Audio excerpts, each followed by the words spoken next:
Hi friends, welcome back to the Destination Baby and Kids YouTube channel. I am Gina and I am here today to go over the Radian 3RXT SafePlus. So we're going to do a series about narrow car seats, so I just wanted to make sure that we covered a whole host of different ones and gave them a review video as well as an installation video, and then leading up to the grand finale of 3 Across in 2 different cars. So going to start with Diono. Diono's a brand that's well known for being a narrow car seat, so when you Google narrow car seat or 3 Across, this brand almost always comes up, and we wanted to make sure that customers understand sort of what they're getting with this type of seat versus other type of seats. So this is just going to be a review about this guy right here and Diono Radians in general, and if you've got follow-up questions, just leave them in the comments below. Alright, here we go.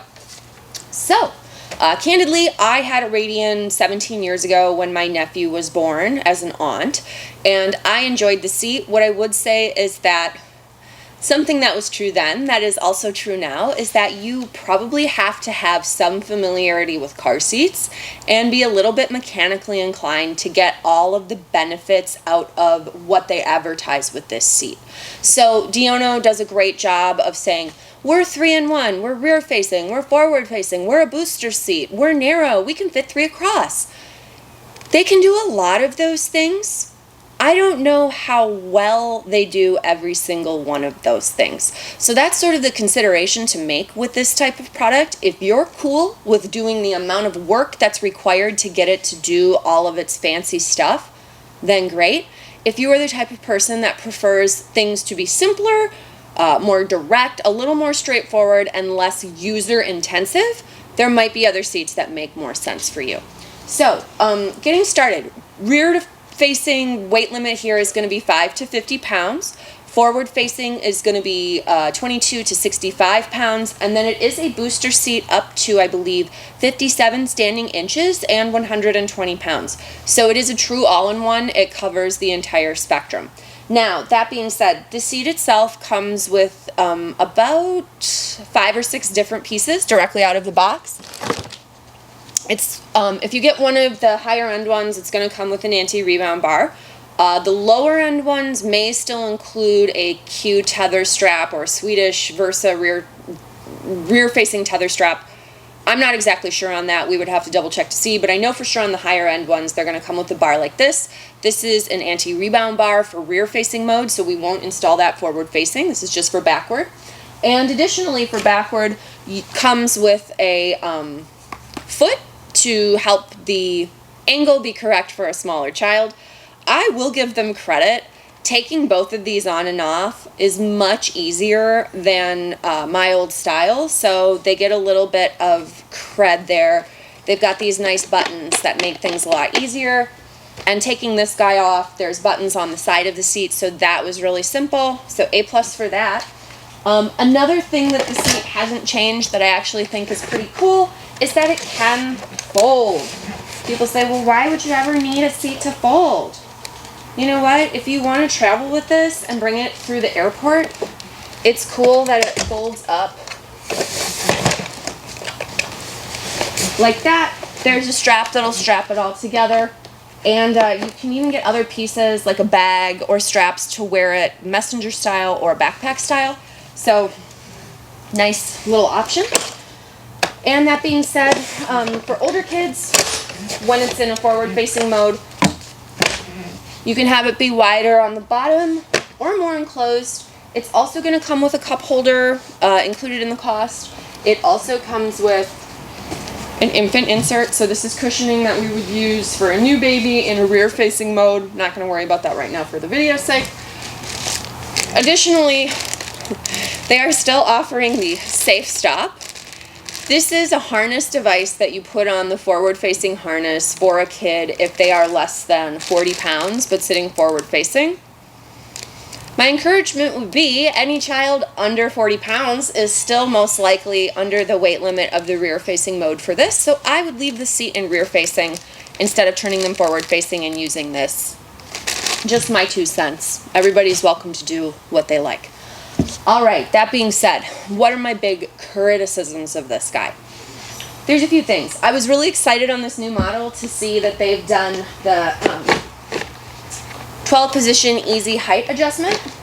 That is definitely an improvement versus their old style. In the old RXTs, you had to physically shimmy the headrest up as the child got larger. It was very difficult, and quite honestly, it did not feel premium. So this is a nice improvement. One thing I will say, though, that bothers me about it that I was really hoping for is that when you scoot the headrest up and down, that does nothing to the shoulder harness height. My presumption was that, oh, look, they've added an adjustable headrest. The shoulder straps now move up and down with the headrest. That's not true. If we watch the shoulder harness here and I move this headrest up, there's no movement. So typically on seats, when the headrest moves up and down, the shoulder pieces move with it. Why does that matter? This is called a manual rethread harness. It's not a big deal, I find, for kids in backward mode, because the seat is easier to access to do the adjustment, for one thing, because the seat's already backwards. But secondly, in backward facing mode, the car seat straps need to be at or below the child's shoulders. So if they're getting taller and the strap still stays below their shoulder, it isn't going to be a safety concern. On a forward facing seat, if the child, let's say their shoulders came up to here, but we still had the strap in this lower position, that's a giant no-no. So every time the child gets taller, we always want to move the straps up in forward-facing mode to make sure that they are at or above their shoulder. That being said, if we were going to do this in a 3-across installation, I would not want to have to uninstall the seat as my child got larger to make those adjustments. What I would want to do is leave it installed, pull on that, and have the whole thing rise up. So I think this was a missed opportunity from Diono to enable consumers to feel more confident and have less installation issues while in forward-facing mode. Now, to be fair, they do make other versions that are more expensive than this. It's quite possible that the fancier ones do that. I looked online to try and see if that was something that was called out. It wasn't, based on what I saw, leading me to believe it's probably not going to be any different on those more expensive models, but you might want to check and see.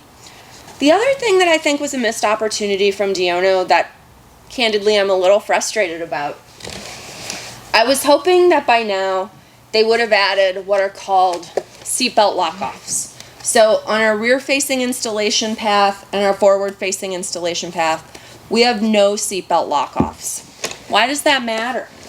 If someone wanted to use this seat the entire duration of use, you would have to stop using your lower anchors for installation after 35 pounds, and in forward-facing mode, you would have to stop using your lower anchors for installation at 40 pounds. That means you should probably just install it with a seatbelt at the onset versus the latch, so you never have to change it over. But let's say you did. That would be a frustrating thing to have to change because the product doesn't lend itself to an easy belt installation because it doesn't have seatbelt lock-offs. This will make way more sense when you watch our video of a 3-across installation. We're going to highlight this seat for one of it, and you will be able to see in our regular installation video too why no lock-offs is kind of problematic. Additionally, it's a hidden belt path, which is also a little bit annoying. Not a little bit, it's a lot of bit annoying compared to other seats. So, is it the perfect seat? No. No car seat is the perfect seat. What benefits does it have? Again, it's going to be narrow.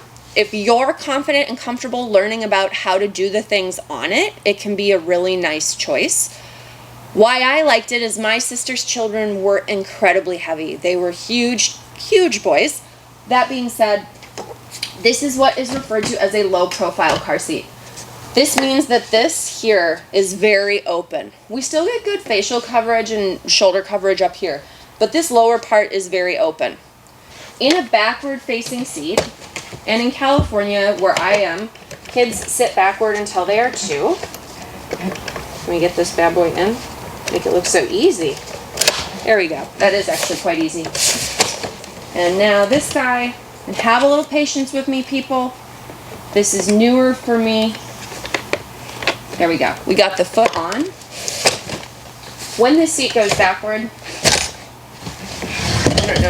see. I'm trying to turn it to show. What I would say is really awesome is that this seat probably gives you your largest window of opportunity, meaning your largest space to take a kid in and out of the seat. Aside from doing a rotating car seat, this for taking a kid in and out has always been one of my favorite products. Now, you might notice when it's sitting this way, it's quite long nose to tail. Diono is fully aware that their seats are very long, and it's because that they can become booster seats that they're so long. They have to accommodate a long body. So it's not their fault, it's just sort of the physics of what's involved. That being said, they have definitely been made aware of that years ago, and they've done stuff to sort of combat that. What I'm looking for right now off camera, and I found, is my angle adjuster. These are amazing. It's an inexpensive accessory from them, and what this would do is go under the seat. Now you can't do this with like a newborn. I rarely get people using the seat for brand new children anyway. But the idea is this sits underneath, gives the seat a more upright positioning, so it will take up less room front to back if the person in front of this seat doesn't want to be shoved all the way to an airbag. So, the seat definitely has merits. I don't want to say that it doesn't, but I think some of the advertising about it and general information about it is incorrect and misleading. It's definitely a nice option. I don't know if it would be my #1 choice for 3 across, but I do have to say value for dollar for what it offers. It's a nice seat, and the quality is definitely there. The materials are beautiful, the buckles are nice and simple, easy. It comes with a cup holder, so it does have a lot of nice features. It's just more dependent on the user being mechanically inclined.